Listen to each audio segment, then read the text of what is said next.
Shalom saudara, selamat pagi. Saya ucapkan pagi hari yang indah ini kita semua mau bersukacita bersama. Kita mau bangkit berdiri. Sebelum kita mau awali ibadah kita pagi hari ini, kita mau sama-sama berdoa. Terima kasih Tuhan Yesus, Bapakku yang bertata di kerajaan surga yang mulia Tuhan. Pagi hari ini kami datang berkumpul untuk memuji dan memuliakan nama-Mu Tuhan. Pagi hari ini kami mau bersukacita bersama dengan keluarga kami ya Yesus, jemaat kami yang ada di sini dan seluruh pelayan Tuhan. Terima kasih Tuhan Yesus buat pagi yang indah ini. Biarlah sukacita yang ada di dalam hati kami dapat kami luangkan Tuhan untuk memuliakan nama-Mu, dan biarlah kuasa Roh Kudus-Mu Tuhan Yesus dapat mencurahkan buat kami semua yang ada di sini Tuhan. Terima kasih Tuhan Yesus, terima kasih. Biarlah Engkau selalu beri kami pertolongan, kesehatan, kekuatan Tuhan. Dan biarlah berkah berlimpah buat kami semua yang ada di sini, keluarga yang ada di rumah dan seluruh Indonesia ini Tuhan. Terima kasih Tuhan Yesus. Kami mau bersukacita bersama buat pagi hari ini Tuhan. Biarlah doa ini hanya kami mau beralaskan di dalam satu nama, yaitu Tuhan Yesus Kristus. Haleluya. Amin. Kita mau baca ayat hafalan kita pada minggu ini di Efesus pasal 1 ayat 14. Dalam hitungan ketiga kita mau sama-sama baca. 1, 2, 3. Dan Roh Kudus itu adalah jaminan bagi kita sampai sampai dalam memperoleh seluruhnya, yaitu penebusan yang menjadikan kita milik Allah untuk memuji kemuliaan-Nya. Haleluya. Terima kasih Yesus. Haleluya.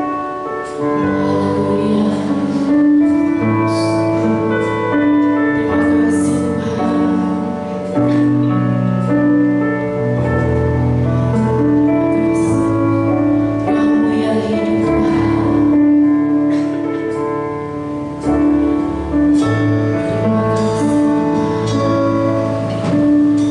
Roh-Mu yang hidup Tuhan.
aja buat kami semua. Terima kasih. Terima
kita mau angkat beban persembahan kita.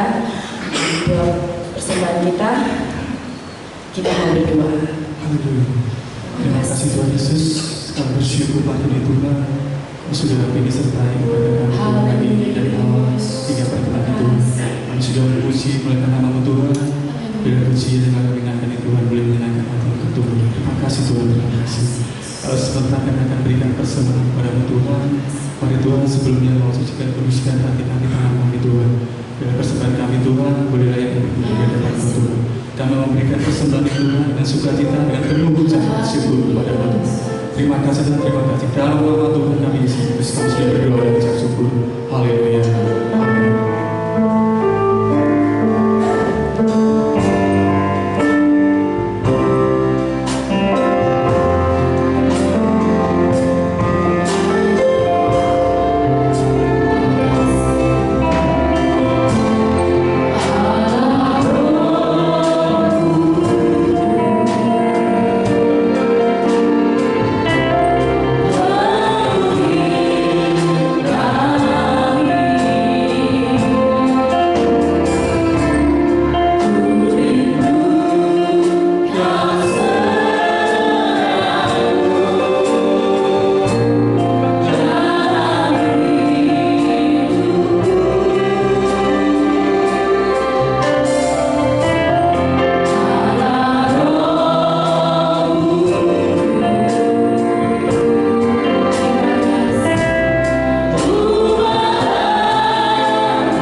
Bapak Yusril Limporo, saya udah maju ke depan.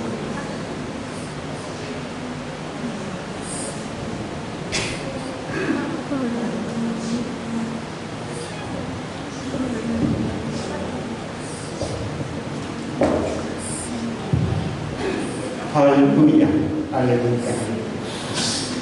Oh, haleluya, haleluya. Terima kasih Bapa di dalam surga. Di dalam nama Tuhan kami Yesus Kristus. Segala puji hormat hanya bagi-Mu Tuhan pada pagi hari ini. Kami seberapa ada umat-Nya Tuhan, bukan karena kekuatan kami.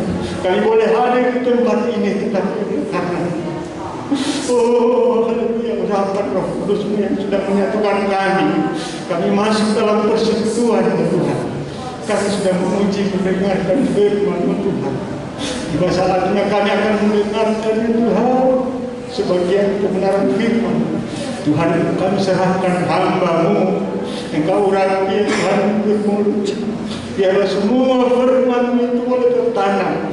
Kami boleh merenungkan dan kami melakukan sehingga kami bertambah keteguhan iman kami Tuhan.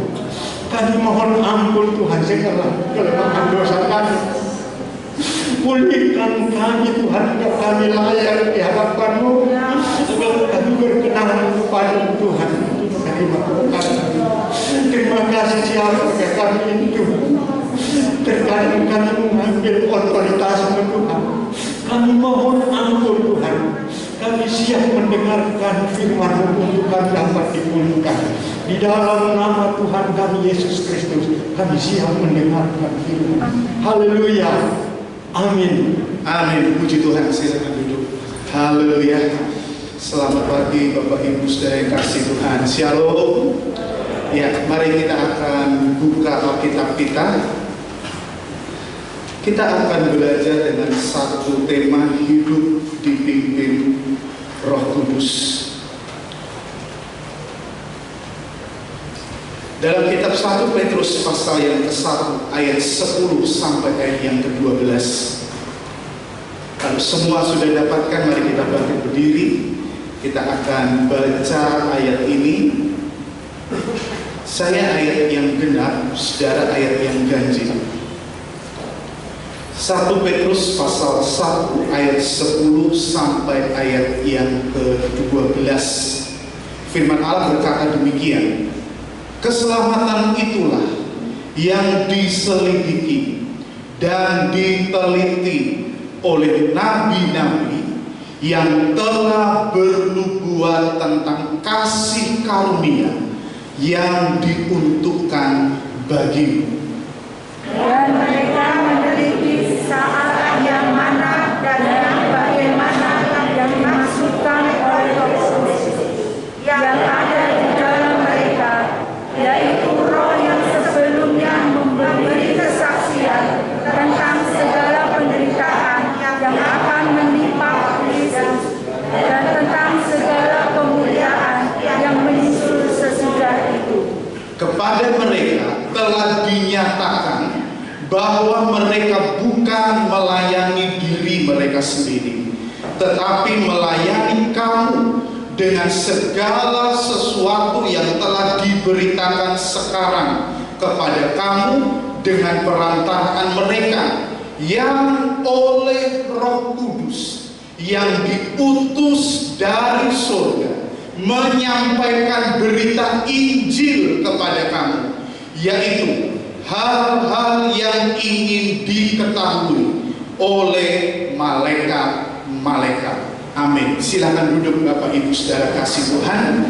Melalui Rasul Petrus, kita banyak belajar tentang kebenaran yang Yesus sampaikan. Bahkan Yesus pernah titipkan satu pesan di dalam Injil Yohanes, bahwa kamu akan melayani, bahkan melayani dengan pelayanan yang lebih besar daripada Yesus sendiri. Sebab kepada Roh Kudus diberikan satu kuasa menyelesaikan karya yang sudah digenapi oleh Yesus. Kepada siapa Roh Kudus menyelesaikan? kepada kamu. Siapa kamu di sini? Mereka yang menanggapi berita Injil, mereka yang percaya kepada Injil. Apa isi Injil itu?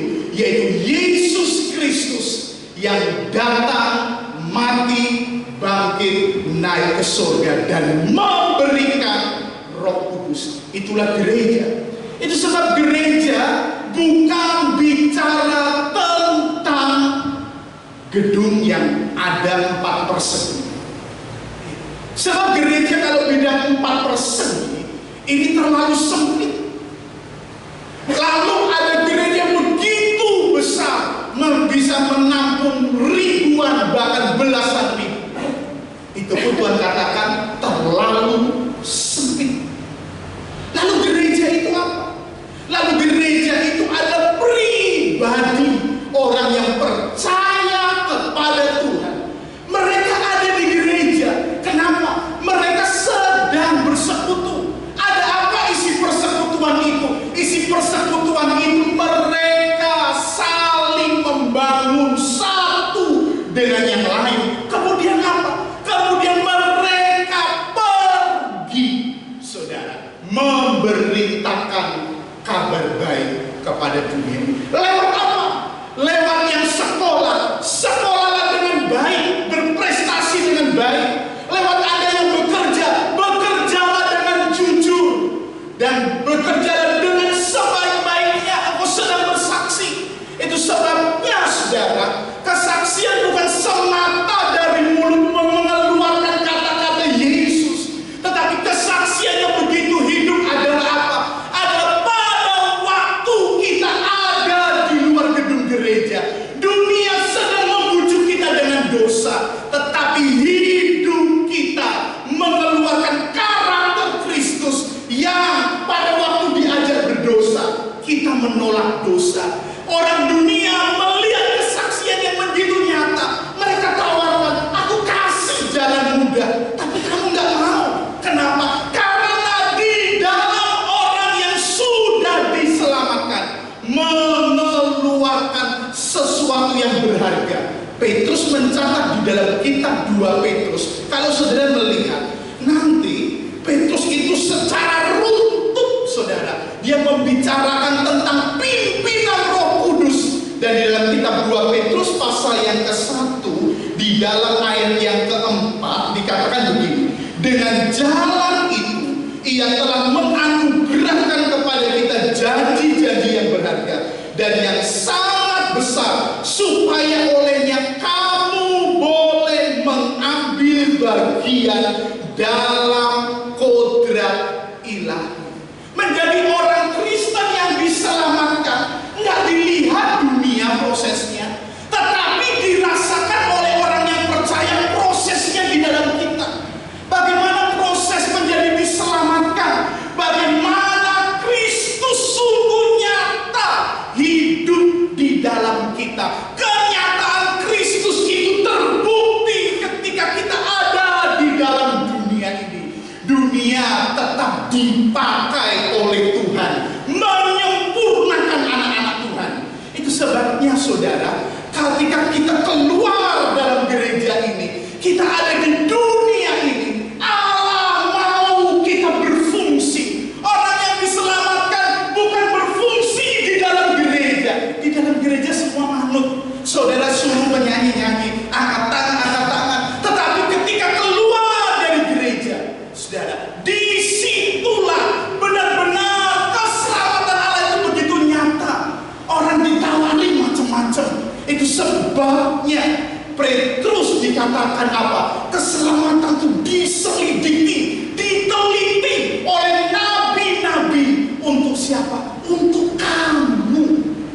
Saudara bersyukur. Kenapa? Karena saudara sudah menerima jadi kitab Kejadian sampai Wahyu. Siapa yang menurunkan ini? Roh Kudus. Kalau nggak ada Roh Kudus, nggak ada Alkitab. Kalau nggak ada Roh Kudus, Yesus tidak turun ke perut Maria. Kalau tidak ada Roh Kudus, dikatakan Yesus tidak melayani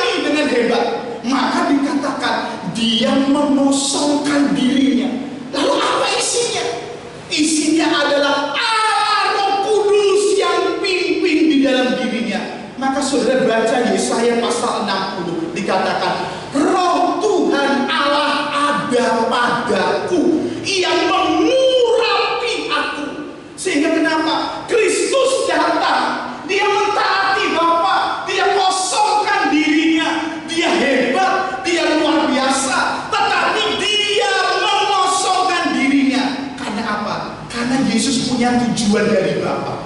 Kamu datang menyampaikan berita, menebus umatku yang berdosa melalui mati di atas kayu salib. Dikatakan, itu sebab kitab Filipi berkata, Yesus taat sampai mati di atas kayu salib. Bicara apa? Bicara Yesus itu punya tujuan. Dia Allah yang besar, tapi Allah yang besar, Allah yang juga menguasai dirinya untuk taat kepada Bapa. Sehingga ada apa, saudara? Sehingga Yesus memberikan teladan hidup di dalam kita. Kita menjadi orang Kristen diselamatkan, bukan titik sampai di situ, tetapi keselamatan itu memiliki satu fungsi kekal. Walaupun hidup di dunia sementara, kita berkata kita ini hidup di dunia sebentar, tetapi berfungsi sebagai anak-anak Allah yang punya tujuan kekal. Itu sebab kita menjadi Kristen bukan sekedar bapak ibuku Kristen. Apalagi saya tanya sama anak saya, Jim, kenapa kamu jadi Kristen? Papa mamaku pendeta, saya Kristen. Itu bukan jawaban, saudara. Itu artinya apa? Itu artinya cuma mencari aman tanpa punya landasan yang kuat. Itu sebab kenapa kita jadi Kristen. Roh Kudus akan memberitahu, sehingga ketika Roh Kudus dicurahkan, gereja menjadi gereja yang bertujuan. Gereja yang di bumi ini adalah menjadi alat sorga, memberitahu kepada penduduk bumi, memberitahu kepada bumi ini. Bumi ini kecil dibandingkan matahari. Matahari itu ukurannya 1,3 juta kali dari bumi. Belum planet yang lain, saudara. Kecil. Tetapi bumi ini menjadi tujuan Yesus datang menjadi manusia. Kenapa? Karena di bumi ada manusia. Siapa manusia? Dicipta oleh Tuhan segambar serupa dengan Allah. Ada apa segambar serupa Allah? Di dalam manusia ada kekekalan, walaupun dibalut oleh daging yang ketika berdosa, firman Allah berkata, daging itu akan kembali kepada tanah. Sebenarnya ketika manusia nggak berdosa, surga kita ada di bumi. Ya. Tetapi ketika manusia berdosa, maka saudara membaca di dalam kitab Petrus juga, aku telah memberikan, menyiapkan langit baru, bumi yang baru. Berarti ketika manusia berdosa, Allah sudah punya tujuan mengirim Yesus. Ketika Yesus dikirim, maka Yesus kemarin naik ke surga 2000 tahun yang lalu. Lalu Roh Kudus turun. Untuk apa Roh Kudus turun? Roh Kudus turun bertujuan. Apa tujuannya? Sudah kita lihat di dalam ayat yang ke-12, di dalam kitab 1 Petrus 1 ayat yang ke-12 tadi yang kita sudah sama-sama baca, dikatakan demikian. Kepada mereka, 1 Petrus 1 ayat 12, telah dinyatakan bahwa mereka bukan melayani diri mereka sendiri, tetapi melayani kamu dengan segala sesuatu yang telah diberitakan sekarang kepada kamu dengan perantaraan mereka, yang oleh Roh Kudus yang diutus dari surga. Untuk apa Roh Kudus diutus? Menyampaikan berita Injil kepada kamu. Jadi Roh Kudus diberikan untuk apa? Karena Roh Kudus akan menyampaikan berita Injil bagi kamu. Saudara, ya, saudara mudah jadi orang Kristen kalau keturunannya Kristen. Tapi Roh Kudus mendidik kita ketika dicurahkan. Dia ingin menyampaikan berita Injil kepadamu. Secara personal, saudara akan belajar firman Allah. Itu sebabnya rasul yang terakhir yang dipanggil Allah, saudara tahu, Rasul Paulus. Dia berkata begini, Roma 1 ayat 16 dan 17. Saudara lihat, Roma 1 ayat 16 dan 17. Sebab aku mempunyai keyakinan yang kokoh dalam Injil. Kenapa? Karena Roh Kudus memberitahukan. Sehingga punya keyakinan. Kenapa keyakinan ini kokoh? Karena Injil adalah, apa saudara, kekuatan Allah yang menyelamatkan setiap orang yang percaya. Itu sebab Roh Kudus memberitakan Injil. Sebab kenapa? Sebab Injil ini adalah kekuatan Allah. Artinya apa? Injil ini anugerah Allah. Tidak ada satupun unsur manusia. Tapi ketika sampai kepada manusia, manusia dipercaya oleh anugerah Allah menerima Injil. Untuk apa kita menerima? Supaya hidup kita berubah, supaya hidup kita tidak sama. Makanya dikatakan kekuatan Allah yang menyelamatkan setiap orang percaya. Paulus jujur. Pertama-tama orang siapa dulu? Yahudi. Baru orang Yunani. Maka ada Alkitab, di dalam kitab berkata, keselamatan itu datangnya melalui bangsa Yahudi. Nah, saudara, kelihatannya Yahudi eksklusif ya saudara ya, tapi enggak. Maka kalau saudara baca kitab Roma, maka Paulus berkata, bangsa Yahudi itu banyak yang binasa. Aneh, keselamatan datang melalui dipercaya. Bukan otomatis semua bangsa Yahudi selamat. Tidak. Yang selamat itu siapa? Yang selamat yaitu setiap orang yang percaya. Saudara percaya kepada Kristus? Haleluya. Makanya Roh Kudus akan menerjemahkan. Ini loh orang percaya. Percaya itu bukan dengan mulut, bukan dengan lidah, bukan dengan posisi kita ada di bait Allah. Memang itu orang percaya pasti mulutnya memuji, mulutnya bersaksi, tubuhnya ada di bait Allah bersekutu. Tetapi Roh Kudus lebih konkret lagi. Ternyata percaya itu adalah fungsi sorga yang dianugerahkan. Itu dijalani oleh orang yang percaya kepada Tuhan. Ya. Jadi saudara punya handphone, mau mahal kayak apapun, handphone itu perlu yang namanya apa saudara? Kuota. Melalui wifi. Dia mahal, tapi dia nggak bisa. Karena dia mahal, lalu dia hebat, dia perlu ada SIM card yang kecil, yang nilainya sekarang SIM card itu waduh sudah murahnya. Dulu zaman handphone itu sudah orang cari nomor handphone itu harganya mahal. Tetapi karena itu yang mahal bisa berfungsi. Kenapa? Dia bisa untuk aplikasi semua dia bisa aktifkan. Karena ada satu tadi kuota yang akan mengaktifkan dia. Siapa manusia berdosa jadi hebat? Paulus, seorang rasul, dia katakan di antara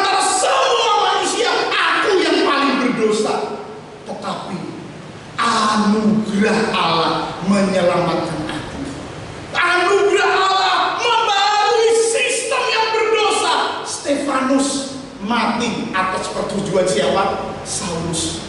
Makanya ketika dia mati, jubahnya dibawa kepada Saulus.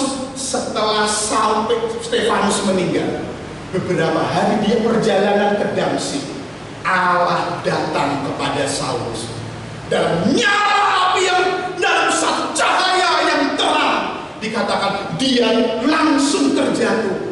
Dia dengar suara, Saulus, kenapa kamu menganiaya aku?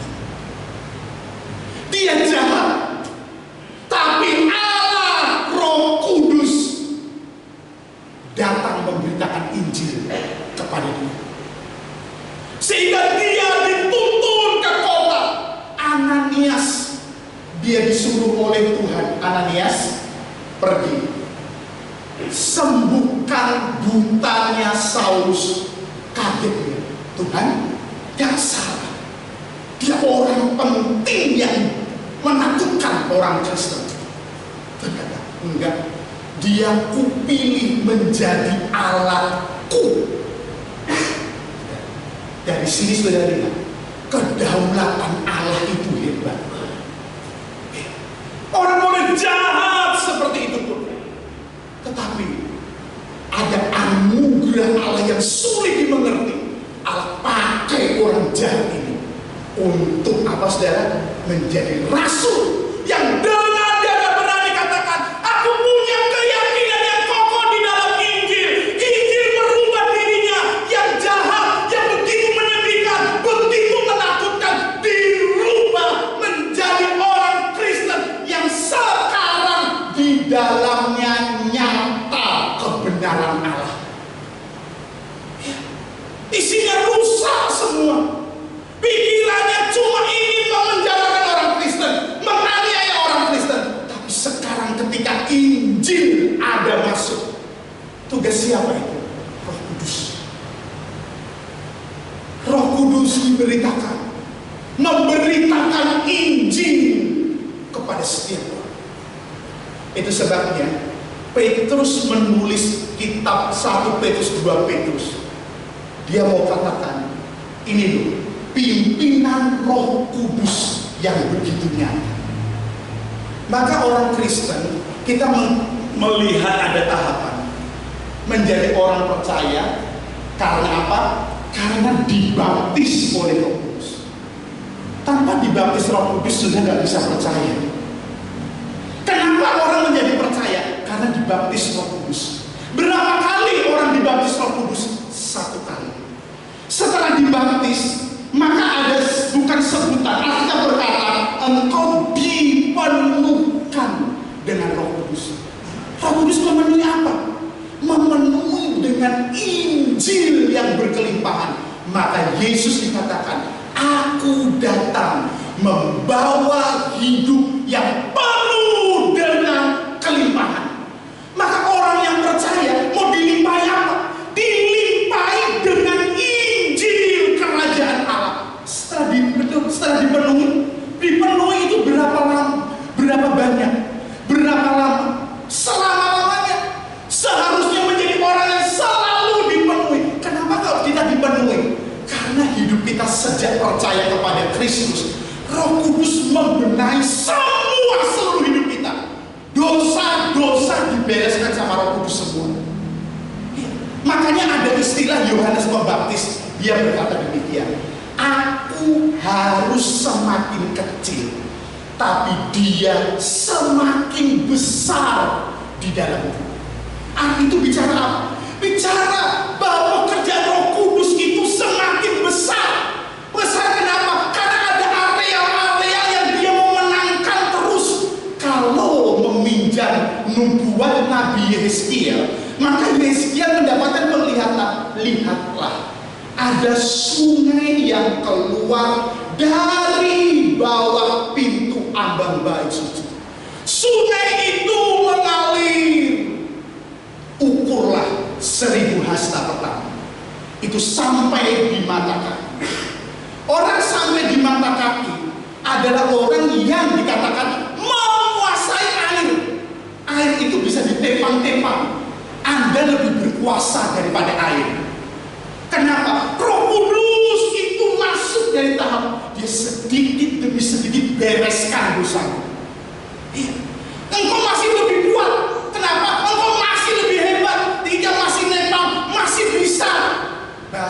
kata ngeyel, saudara. Kata ngeyel itu nggak ada di bahasa Inggris, saudara. Hanya ada di bahasa Yunani. Iya. Kenapa? Kata itu ada berarti apa? Itu bukan keras, tapi itu juga bukan lunak. Tetapi apa? Artinya masih bisa dominan manusia. Lalu ukur lagi 1000 hasta. Artinya apa? Roh Kudus itu menuntun setiap langkah. 1000 ini kamu semata kaki dulu. Perjalanan lagi, ukurlah airnya sampai di mana? Sampai di lutut. Sampai di lutut saudara masih bisa menang. Iya, seperti saudara main di Parangtritis. Masih segini, ada ombak masih bisa lari cepat. Nah, datang lagi. Sebegini masih bisa. Tetapi pemberesan dosanya sudah semakin besar sampai di lutut. Udah semakin ini. Lalu ukur lagi 1000 hasta. Sampai di mana saudara? Sampai di pinggang. Itu 50-50 saudara. Ya. Jadi orang masih 50-50 itu masih apa? Kitab Yudas. Prioritas hidup yang ketiga masih belum. Yaitu apa? Yaitu kita pergi menyelamatkan yang ragu-ragu, menyelamatkan yang ada di dalam api. Itu Yudas katakan. Dengan apa orang Kristen bisa begitu? Dengan anugerah Roh Kudus. Anugerah Roh Kudus yang penuh dengan firman. Kelimpahan orang Kristen adalah penuh dengan firman. Firman yang melimpah bersaksi. Sehingga kenapa? Firman yang menyelamatkan orang ragu. Firman yang menyelamatkan orang yang dibakar di dalam api dunia. Gak ada yang lain. Itu sebabnya sampai di mata kaki. Ukur 1000 hasta lagi. Yesaya berkata apa saudara? Sudah jadi sungai. Lalu bagaimana? Sehingga saya berenang. Itu sebab orang berenang itu dilatih. Orang Rusia melatih bayi itu kelihatan kejam. Berapa bulan dia bawa bayi itu ke 1 meter, dia kasih 5 detik. Bayi itu tenggelam, saudara. Naik tenggelam, kelihatannya mengerikan. Tetapi dia sedang mengaktifkan semuanya untuk dia apa? Untuk dia tidak takut. Sebab yang takut itu tenggelam. Tetapi yang menyerah untuk mau diajar oleh air, dia akan terapung. Dia akan bisa kepalanya menghirup udara. Dia bisa kuasai air yang begitu limpah sehingga dia bisa berenang. Dia bisa nikmati. Dan Alkitab katakan, lihatlah sepanjang kiri dan kanan, dan di dalamnya ada daun-daun, ada buah-buah yang berbuah pada musimnya, ada orang yang menjala ikan, memancing ikan, ikan yang begitu banyak, besar-besar. Itu bicara tentang apa? Bagaimana Roh Kudus membuat kita berfungsi di dalam dunia ini. Itu sebabnya kata penuh tadi. Karena apa saudara? Karena memang firman datang membereskan hidup kita. Seorang yang ada yang tahu Tuhan dengan dirimu sendiri. Tapi Roh Kudus membuat saudara jujur kepada Yesus. Sehingga kenapa? Sehingga setiap dosa diakui kepada Yesus. Pekerjaan siapa? Roh Kudus. Ya. Saya terhebat. Itu kesaksian sudah 10 tahun yang lalu. Orang yang jahat kemudian bertobat tapi belum mengaku. Dia punya keluarga, punya ini baik, tapi Roh Kudus bawa dirinya, bawa ke kantor polisi.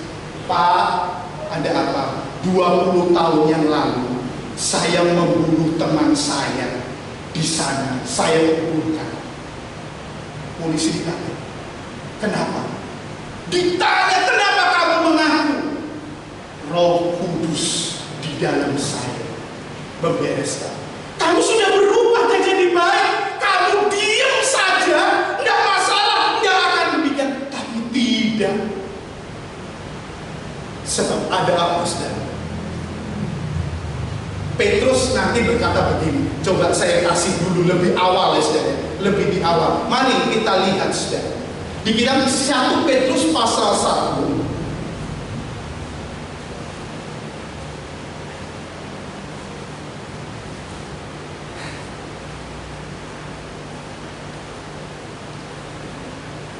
Sebentar. benar.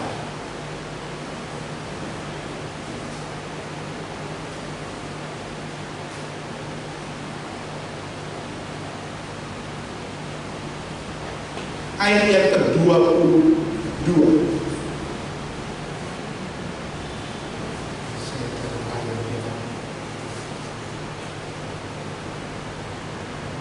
Maaf, ayat yang ke-17. Bukan ayat 22. 1 Petrus 1 ayat yang ke-17. Dan jika kamu menyebutnya Bapa, yaitu Dia yang tanpa memandang muka menghakimi semua orang menurut perbuatannya, maka hendaklah kamu hidup dalam ketakutan selama kamu menumpang di dunia ini. Kenapa? Roh Kudus membuat dia tahu benar. Orang nggak tahu, saya sudah berubah jadi baik. Tetapi Kristus, Dia menghakimi semua orang menurut perbuatan. Sehingga Dia datang, ya istri, anak-anaknya semua menangis. Tetapi Dia katakan, jangan kamu menangis. Saya harus bayar perbuatan saya. Kenapa? Karena Kristus mendandani dia. Roh Kudus dengan limpahnya di dalam firman-Nya yang luar biasa membuat dosa-dosanya dibereskan satu persatu di dalam itu. Itu sebabnya ketika kita menjalani itu sebagai orang Kristen, ada apa? Roh Kudus itu baptis kita pertama, memenuhi yang kedua. Lalu yang ketiga apa? Setelah dipenuhi, Roh Kudus mau memimpin kita sampai apa hasilnya? Hasilnya kita menjadi mempelai Kristus. Ya. Ada tujuan Roh Kudus ini memberitakan Injil. Dia punya tujuan, kenapa aku mau bawa orang Kristen menjadi orang Kristen yang jadi mempelai Kristus. Kalau pakai bahasanya Petrus, menjadi pribadi yang kudus, saleh, tidak bercacat celah di hadapannya. Loh, dia bercela, iya karena dia bercela, dia bereskan hidupnya. Aneh tapi nyata. Sehingga semua orang datang ke tempat ini, lalu dia datang kepada keluarga yang suaminya dibunuh. Dia menangis, dia minta aku maafkan. 20 tahun saya berdiam diri, tapi Roh Kudus ingatkan saya. Ada apa pekerjaan Roh Kudus dan membebaskan dia dari dosa yang berat ketika dia tidak dibereskan. Sebab kenapa? Karena Kristus dikatakan dia kenapa? Tidak memandang muka, menghakimi semua.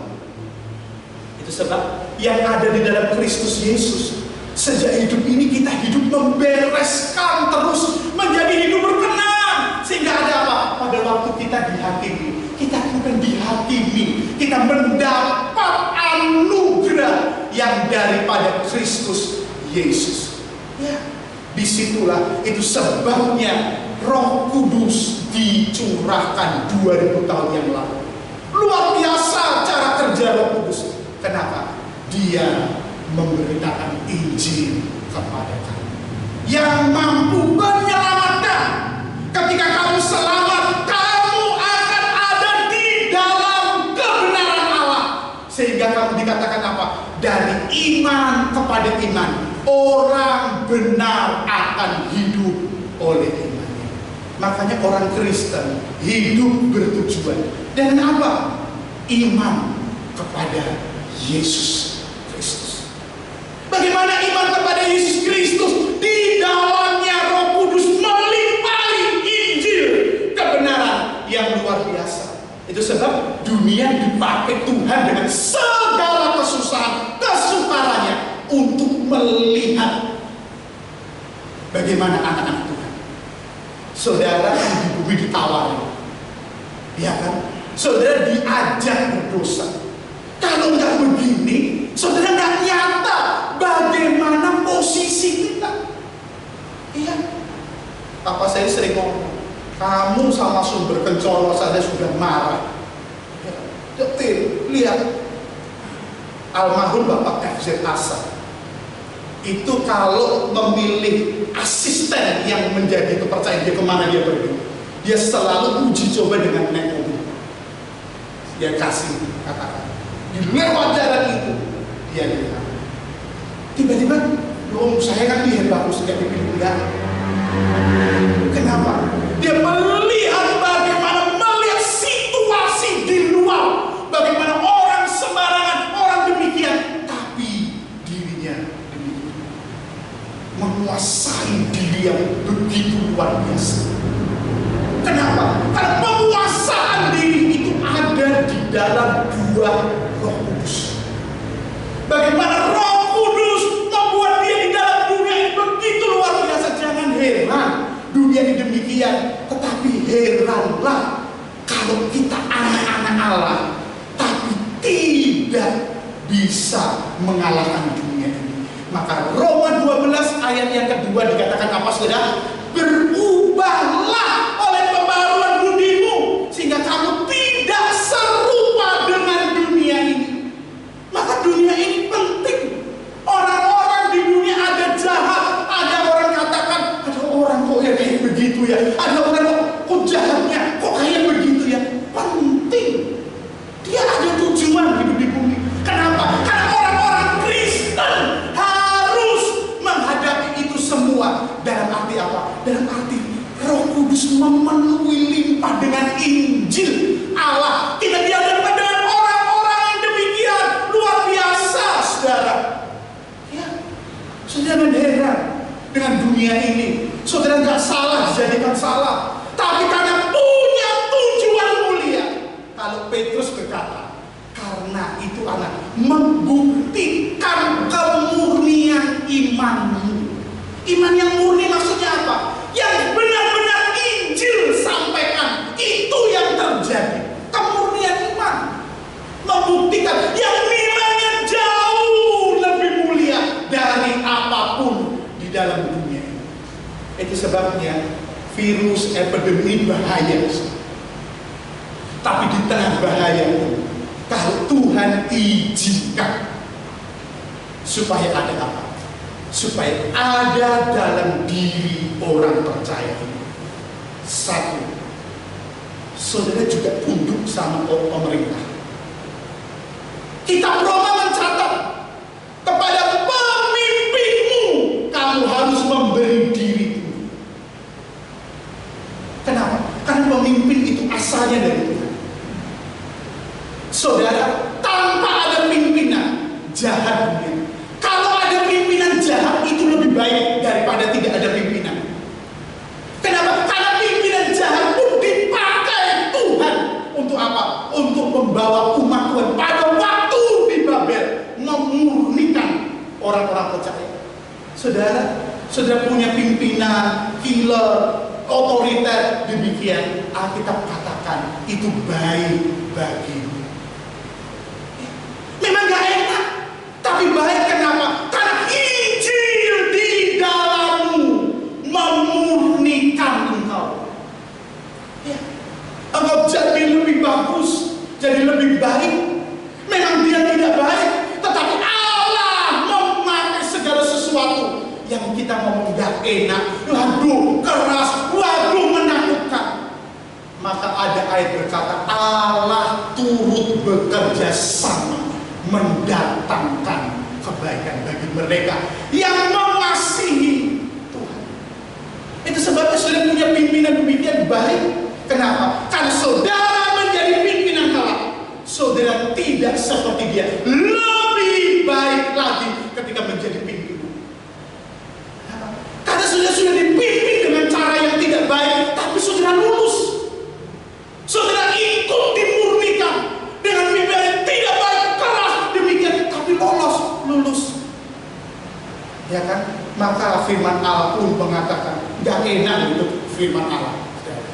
Sebab firman Allah ajarkan, jangan kamu bersungguh-sungguh. Jahat kejam, Pak begini lah. Kemudian, Tetapi orang Kristen ada di situ, dia punya satu tugas yang begitu luar biasa. Dan Petrus, dia punya satu kebenaran dibagikan. Ayo kita lihat cepat saja dalam 10-15 menit ini. Ada 4 hal yang Petrus katakan ketika Roh Kudus memberitakan Injil. Apa pimpinan Roh Kudus itu? 1 Petrus pasal yang ke-1 ayat yang ke-12. Yang pertama, sebab itu siapkanlah akal budimu. 1 Petrus 1 ayat yang ke-13.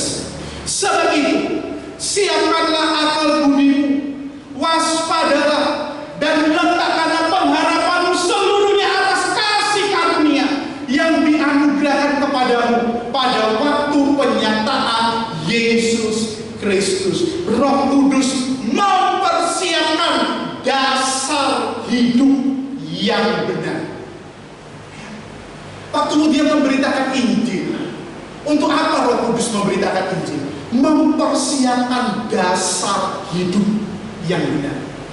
Dasar hidup yang benar bagaimana? Roh Kudus, melalui Petrus katakan, siapkan akal budimu. Ya, itu penting. Orang mau dipimpin Roh Kudus bagaimana? Pikirannya disiapkan. Bagaimana orang bisa lahir baru, hidup baru? Bagaimana bisa alami pertobatan, bisa hidup taat? Pikirannya disiapkan sama Roh Kudus. Pikiran manusia itu penting sekali. Yang kedua, Roh Kudus menyiapkan apa? Hidup itu juga harus waspada, punya sikap hati-hati. Saudara masih ingat firman Tuhan kepada Yosua pada waktu Musa mati? Lalu Tuhan berkata, Yos, hamba Musa telah mati. Aku menuju engkau menjadi pemimpin Israel menggantikan Musa. Lalu dikasih pesan, bertindaklah hati-hati. Roh Kudus yang dikasih dasar yang hidup yang penting. Kenapa? Pikiranmu disiapkan dulu. Lalu apa? Kamu punya sikap hati-hati. Tidak ada apa? Karena bumi ini, saudara, luar biasa. Yang ketiga, kata apa? Letakkanlah pengharapanmu seluruh. Jadi dia kasih persiapan 3. Pikiranmu disiapkan, kamu juga punya sikap hati-hati. Dan yang ketiga, harapanmu hanya terletak pada Yesus Kristus. 3 ini adalah awal dasar hidup yang kokoh. Siapa yang kasih, saudara? Roh Kudus. Kenapa? Petrus alami. Maka Petrus membagikan. Jika dikatakan siapkanlah, ya, buka pikiran sebaik-baiknya untuk apa? Terima firman yang begitu luar biasa. Jadi pada waktu saudara Roh Kudus ini memberitakan Injil, Roh Kudus bukan hanya sekedar saudara hanya terima, tidak. Tapi Roh Kudus juga melalui Paulus berkata, ketika kamu mendengar, kamu juga harus mengamati apa yang kamu dengar. Dengan katanya apa? Kamu juga menguji dengan apa yang kamu dengar. Dengan kata lain apa? Roh Kudus fire. Dia bukan berkata mutlak, dia memang mutlak kebenaran, tapi dalam mutlak kebenarannya dia memberikan tahu kepada manusia. Kenapa? Pikiranmu juga baik-baik mendengar. Maka saudara menjadi orang Kristen, mendengar khotbah, tapi mendengar khotbah sambil saudara pengertian saudara ini dipakai Roh Kudus untuk melihat, benarkah ini dari Allah atau benarkah ini bukan dari Allah? Loh, kenapa kok begitu? Coba lihat 2 Petrus pasal yang kedua ayat yang ke-1 dan ayat yang kedua. 2 Petrus pasal yang kedua, ayat 1 dan 2. Sebagaimana nabi-nabi palsu dahulu tampil di tengah-tengah umat Allah, demikian pula di antara kamu akan ada guru-guru palsu. Mereka akan memasukkan pengajaran-pengajaran sesat yang membinasakan. Kenapa Roh Kudus kasih kita suruh siap dengan pikiran, saudara? Supaya saudara jadi orang Kristen yang apa? Yang punya pikiran Kristus. Kenapa pikiran Kristus? Kita dibuat mengerti. Oh, ini bukan ajaran. Dia memang pakai Alkitab, pakai firman Allah, tapi ajarannya bukan dari Kristus. Nah, itu kenapa? Karena itu akan datang memasukkan pengajaran yang sesat. Ayat yang kedua dikatakan apa? Banyak orang akan mengikuti cara hidup mereka. Itu sebab Roh Kudus siapkan. Saudara bukan jadi orang Kristen yang memang asal menerima karena malas berpikir. Jadi begitu jadi orang Kristen, sudah beribadah, sudah mendengar khotbah, sambil saudara gunakan yang Roh Kudus katakan. Siapkan pikiranmu di dalam menerima firman. Firman ini mau mengarah kemana? Apa tujuannya? Firman itu hanya mengarah apa? Paulus berkata, firman itulah yang memberikan kamu hikmat dan menuntun kepada keselamatan. Itu firman. Menuntun kepada keselamatan. Bagaimana keselamatan? Roh Kudus itulah yang ditetapkan melaksanakan di dalam hidup kita. Untuk kita apa? Membawa kita sampai kepada keselamatan yang sesungguhnya. Saya pikir banyak orang akan mengikuti. Kenapa kok mereka mengikuti? Mereka nggak mau menyiapkan pikirannya. Sebab saudara, waktu yang ada belajar firman dengan baik. Pakai Alkitabmu, bolpenmu, coret-coret Alkitabmu. Semangga Anda baca firman, dapat apa tulis di dalam Alkitabmu. Jangan takut Alkitabmu rusak. Allah perlu ada punya buku catatan. Untuk apa? Ada mencatat sehingga kenapa? Ketika Anda mendengar itu sudah percayalah 1-2 hari sudah lupa. Saudara mungkin berkata, nanti Roh Kudus mengingatkan. Iya, Roh Kudus mengingatkan, tetapi kenapa? Tetapi karena kita punya landasan. Mencatat untuk saudara mengerti sampai di mana. Karena catatan ini dipakai Tuhan.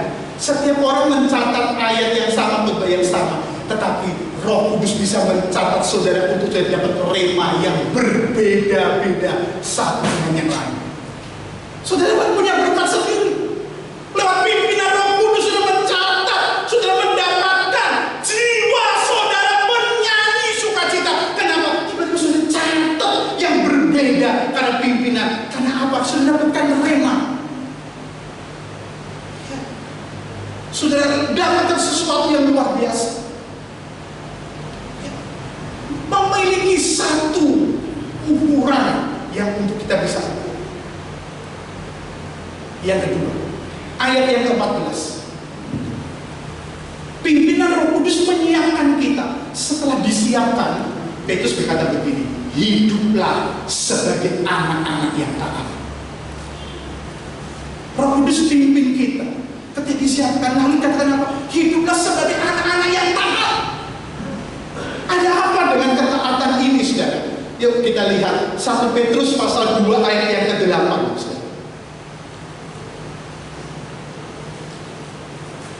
Mereka tersandung padanya karena mereka tidak taat kepada firman Allah. Kenapa Roh Kudus mau kita menjadi hidup taat? Karena Roh Kudus tidak mau saudara tersandung. Itu sebab Roh dia pimpin kita, siapkan dulu jalannya, pikirannya, siapkan dulu. Hidup ini mesti waspada, hidup ini mesti berharap sama Kristus. Lalu kenapa? Jadikan kita anak-anak yang taat. Kenapa harus taat?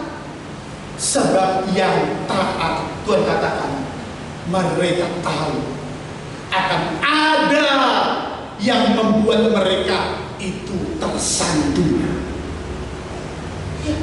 Tapi ketika kita hidup taat kepada siapa? Kepada Roh Kudus yang menyampaikan firman Allah. Firman Allah itu membuat kita menjadi taat, sehingga dia mau menghindarkan dari sandungan yang harusnya tidak perlu, tetapi kadang perlu. Kenapa? Karena tidak mau taat. Jadi kesandungan itu karena apa? Karena kita nggak mau taat. Tapi ketidaktaatan kita memberikan pelajaran yang berharga buat kita. Supaya apa? Supaya kita menghargai Roh Kudus yang mengajak kita taat, saudara. Iya. Seringkali ketika kesandung, kita nyalakan. Iya kan? Sandung kasarannya, ini pemerintah kok jalan dibiarkan lubang gede ini. Aku bayar pajak kok jalannya jadi nggak ditutup-tutup. Kita nyalakan. Sebab enak sudah menyalakan. Tapi Roh Kudus itu luar biasa sekali.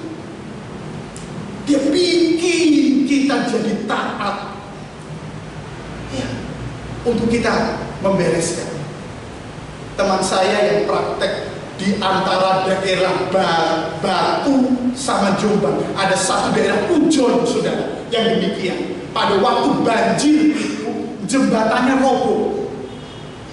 Itu karena sore menjelang malam. Maka dia dan teman-temannya bertugas itu sampai datang kapal keamanan. Dia datang di pinggir jalan kurang lebih 100 meter. Itu karena jalannya belok. Habis belok itu ada jembatan putus. Dia sudah 100 meter. Dia katakan, stop, jangan, berhenti, balik. Dia datang, tetapi ada 3 orang. Dia tak mobil ngebut yang lewat. Dia sudah ngelip-ngelip, tapi dia lalu ngebut.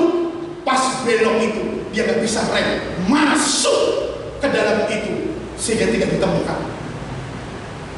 Dikatakan, kami sudah banyak orang, udah begini, sudah ini nggak bisa. Demikian, sudah 100 meter. Tapi kan jalannya belok, dia ngebut, dia tidak perhatikan demikian. Maka dia belok, jembatan putus karena sungai yang begitu luar biasa. Masuklah ketiganya. Saudara, terkadang inilah pimpinan Roh Kudus. Dia memberikan firman yang di dalamnya dia ajar bersuara dengan sebenar-benarnya supaya kita jadi orang Kristen yang taat.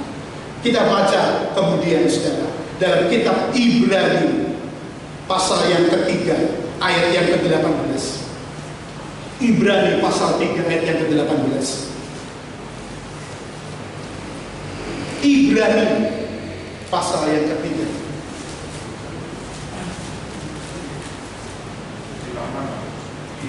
Ibrani pasal 3. Dan siapakah yang ia sumpahi bahwa mereka takkan masuk ke tempat perhentiannya? Bukankah mereka yang tidak taat? Saudara, ayat ini mengagetkan, saudara. Kenapa orang tidak mau taat? Apa yang menjadi tujuan Allah kita itu disuruh taat oleh Roh Kudus supaya kita bisa masuk ke tempat perhentiannya. Tadi kalau cuma tersandung itu hanya perkara-perkara duniawi, supaya kita sadar perkara duniawi saja bisa bikin kita kecewa. Ya, banyak. Tapi Allah mau kita lewat Roh Kudus jadi anak-anak yang taat. Ibrani 4 ayat yang ke-6. Ibrani 4 ayat yang ke-6. Jadi sudah jelas bahwa ada sejumlah orang akan masuk ke tempat perhentian itu, sedangkan mereka yang kepadanya lebih dahulu diberitakan kabar kesukaan itu tidak masuk karena ketidaktaatan mereka. Ini bicara Israel. Israel menjadi contoh. Loh, keselamatan datang melalui, tapi kalau tidak taat pun mereka tidak masuk.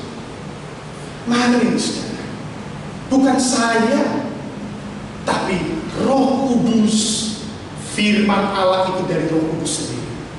Dia diberikan supaya saudara taat kepada firman, supaya saudara tidak tersandung, supaya saudara masuk ke tempat perhentian. Yang ketiga, ayat yang ke-14, 1 Petrus pasal yang ke-1 ayat yang ke-14.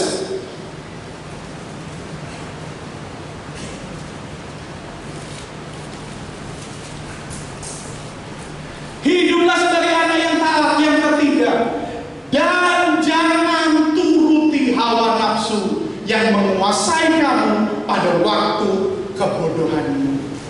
Pimpinan Roh Kudus mempersiapkan kita mempunyai hidup yang taat. Dan yang ketiga, Roh Kudus dia berkata, jangan menuruti hawa nafsu. Kenapa? Itu Roh Kudus yang katakan lewat firman Allah. Ada apa hawa nafsu itu? Mari kita baca 2 Petrus 1 ayat yang ke-4. 2 Petrus 1 ayat yang ke-4. Saya tadi sudah bacakan itu. Saudara perhatikan 2 Petrus 1 ayat yang ke-4. Dengan jalan itu ia telah menganugerahkan kepada kita janji yang berharga dan sangat besar, supaya olehnya kamu boleh mengambil bagian dalam kodrat ilahi dan Petrus katakan apa? Luput dari hawa nafsu duniawi yang membinasakan dunia. Roh Kudus berkata, jangan menuruti hawa nafsu. Hawa nafsu hadir di dunia lewat ketidaktaatan kepada firman. Tetapi Roh Kudus kembali datang. Dia menyerukan, dia tidak memaksa. Saudara sudah dikasih pikiran, pakai pikirannya. Kenapa Roh Kudus menyuruh saya tidak menuruti hawa nafsu? Hawa nafsu membuat saya binasa, membuat seperti dunia ini binasa. Mau lebih jelas lagi, coba sudah lihat Yakobus 4 ayat yang ke-1.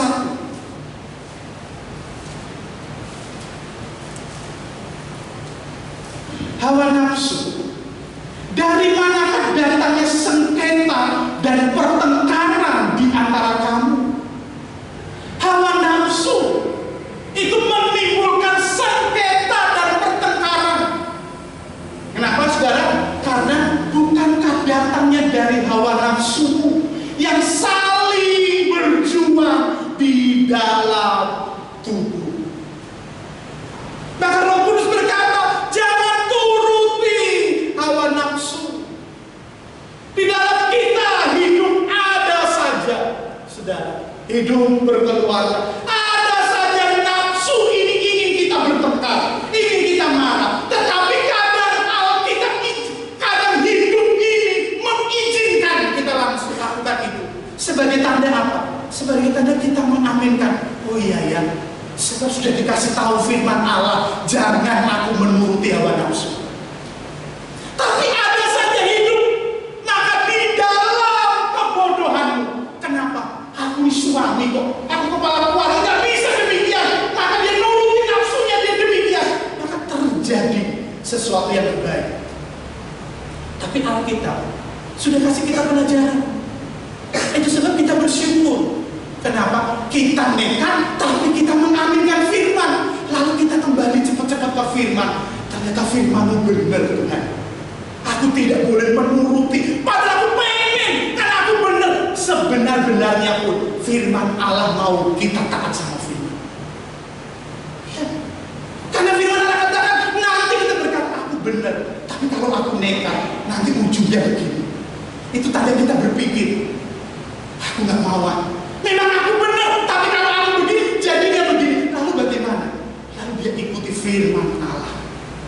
Dia nggak pakai jalan yang demikian. Dia mungkin apa? Dia mungkin berdiam diri. Kemudian dia berdoa. Dia minta petunjuk Tuhan. Bagaimana caranya Tuhan? Baru Tuhan kasih dia petunjuk. kita lihat luar biasa. Nafsu ini dorong kita terus. Ayat yang ketiga, Yakobus 4 ayat yang ketiga.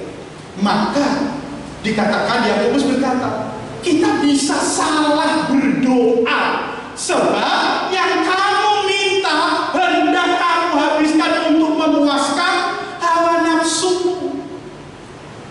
Ternyata nafsu juga bisa memaksa kita datang kepada Tuhan. Sehingga bagaimana? Sehingga kita nekat datang kepada Tuhan. Tapi Tuhan ngomong apa? Doamu salah. Tidak bisa. Ya, kamu salah. Sebab yang kamu sampaikan itu datang dari nafsumu. Nafsu yang bagaimana? Nafsu yang kamu akan habiskan bukan di dalam jalan kebenaran, tapi justru merugikan dirimu sendiri. Nggak penting kok hak kesulungan, yang penting kenyang, berikan kacang merah. Dia ditipu ya, tapi dia baru sadar ketika dia minta tidak dapat lagi memperbaharui. Dunia itu luar biasa. Jangan main-main dengan dunia. Dunia kasih kita dengan mudah. Saudara, banyak teman-teman kami hamba Tuhan yang ex orang narkoba. Dia berkata sih, salah satunya anak artis Leon. Dia berjuang dengan orang-orang sebab dia jadi hamba Tuhan. Dia di ICU 6 hari dan dokter berkata umurnya tinggal beberapa jam ke depan. Tubuhnya, sarafnya sudah tidak bisa menerima apa saja. Mamanya berdoa, Tuhan, kalau engkau sembuhkan, dia jadi pendeta. Saudara, 2 jam kemudian dia bangkit. Dia dokter bingung, mati karena sudah overdosis semuanya. Semua tidak berfungsi apa-apa. Semua teman dia menangis ketika beberapa jam, tapi akhirnya dia bangkit hidup. Dan dia jadi hamba Tuhan satu kelas sama saya dengan kata 46. Dia hidup dikatakan bagaimana sulit sekali. Hanya mau berubah di mulut, tapi begitu mau melakukannya, dan mungkin akan semudah itu. Ya. Bahkan saudara menyaksikan kemarin ada seorang artis Kristen namanya Ari Lasso, dia bersaksi, aku tuh bebas dari narkoba, anugerah dari Tuhan. 1 dari sekian ribu orang yang bisa keluar, aku masih dikasih anugerah Tuhan. Dia katakan, aku sudah gak bisa tahan, yang begitu luar biasa, gak bisa tahan. Tapi dapat anugerah dari Tuhan. Saudara, Tuhan ajar kita jangan turuti hawa nafsu. Karena Tuhan tahu persis. Efesus 2 ayat 3. Saya mau akhiri dengan ayat-ayat ini. Musik saya sudah maju ke depan. Worship dan singer. Efesus 2 ayat yang ketiga. Ada 1 ayat lagi setelah itu. Sebenarnya dahulu kami semua juga terhitung di antara mereka. Ketika kami hidup di dalam hawa nafsu daging dan menuruti daging dan pikiran kami yang jahat. Hawa nafsu itu membuat apa, saudara? Mengikuti daging, menuruti keindahan daging, dan apa, saudara? Membuat pikiran kami jadi jahat. Itu sebab Roh Kudus berkata, jangan turuti hawa nafsu. Karena nafsu akan kau menuruti bukan Tuhan, tapi menuruti dagingmu. Dan Roh Kudus berkata, kenapa tidak boleh menuruti nafsu? Karena nafsu itu membuat pikiranmu jadi jahat. Tapi ketika itu firman dia berikan dengan sepenuh kekuatan dari Roh Kudus. Sebagai yang terakhir, mari kita baca berdiri Efesus 5 ayat yang ke-18. Kita baca sama-sama Efesus 5 ayat yang ke-18.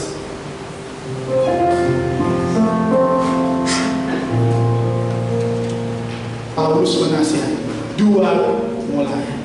Dan janganlah kamu mabuk oleh anggur, karena anggur menimbulkan hawa nafsu. Tetapi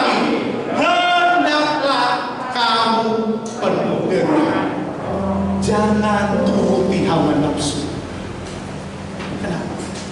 Karena dunia ini membuat kita binasa. Menuruti daging, pikiran jahat, menimbulkan sengketa, menimbulkan pertengkaran di mana-mana. Tetapi Roh Kudus membuat kita hidup dipimpin menuju kepada keselamatan yang begitu luar biasa. Dunia sibuk mereka-reka perkara yang sia-sia, tetapi Roh Kudus mau pimpin saudara hidup di dalam keselamatan yang sejati, yang sesungguhnya. Mari kita katakan kepada Tuhan pada pagi hari ini.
Tuhan Yesus. Berkati jemaat.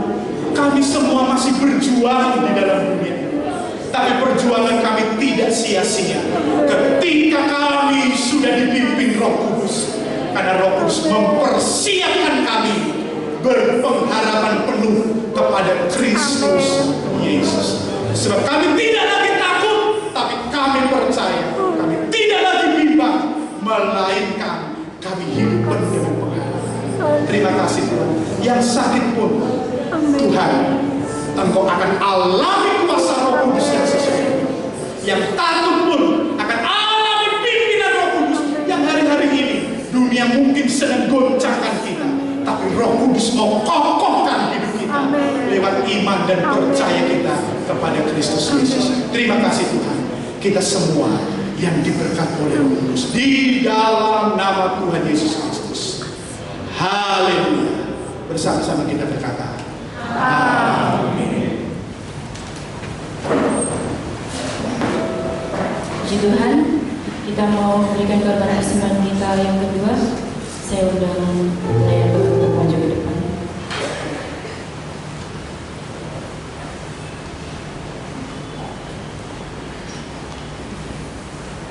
Kita mau angkat amplop persembahan kita dan sama-sama kita mau berdoa.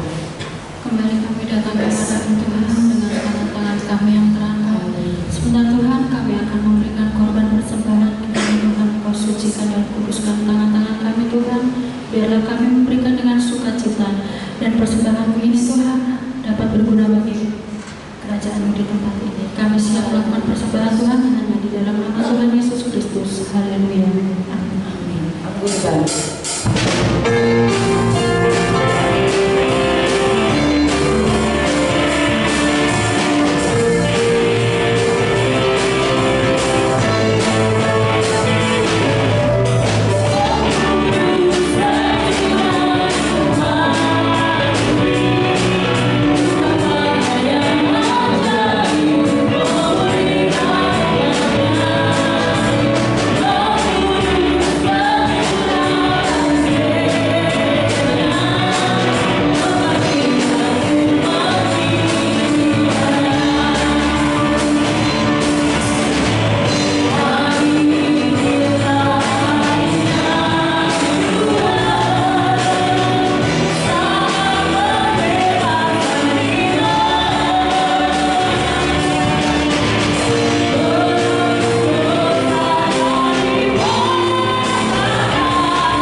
Secara pekan pengurapan 10 hari masih 6 hari ya.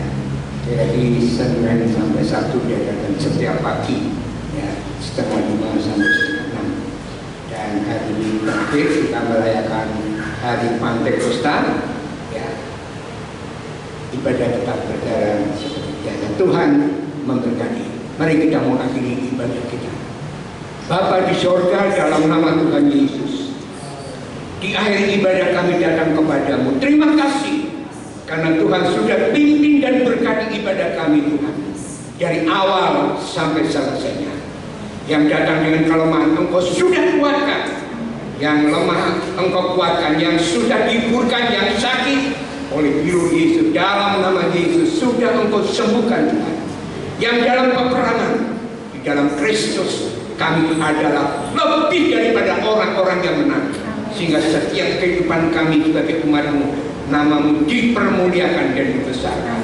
Yang berbahagia sepanjang minggu ini Engkau juga berkati Tuhan. Tumpangkan tangan-Mu atasnya, berkat jasmani, kekuatan, kesehatan, keberhasilan dalam usaha, dalam pekerjaan, dalam rencana, bahkan dalam rumah tangga Engkau berkati. Terlebih kehidupan rohani, iman kami semakin bertumbuh Tuhan. Bahkan di hari-hari ini Engkau mau penuhi kami dengan kuasa Roh Kudus yang sangat kami perlukan, yang sangat kami butuhkan, yang akan membawa kami bertumbuh untuk masuk di dalam rencana Tuhan menunggu kedatangan-Mu yang kedua kali. Terima kasih Tuhan. Terima kasih. Sekarang saudaraku yang saya kasihi, marilah kita mau pulang ke rumah kita masing-masing dengan selamat. Bawalah, terimalah segala berkat, rahmat, damai sejahtera dari Allah Bapa, kasih sayang dari Tuhan Yesus Kristus, serta pimpinan, tuntunan, urapan baru dari Roh Kudus senantiasa memenuhi dan memenuhi kami semua sampai Maranatha Yesus datang menjemput kami semua masuk di dalam kemuliaannya kekal selama-lamanya. Kami sambut berkat-Mu dengan berucapan syukur di dalam berkat nama Tuhan Yesus Kristus. Haleluya. Kita sama-sama katakan amin.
Terima kasih.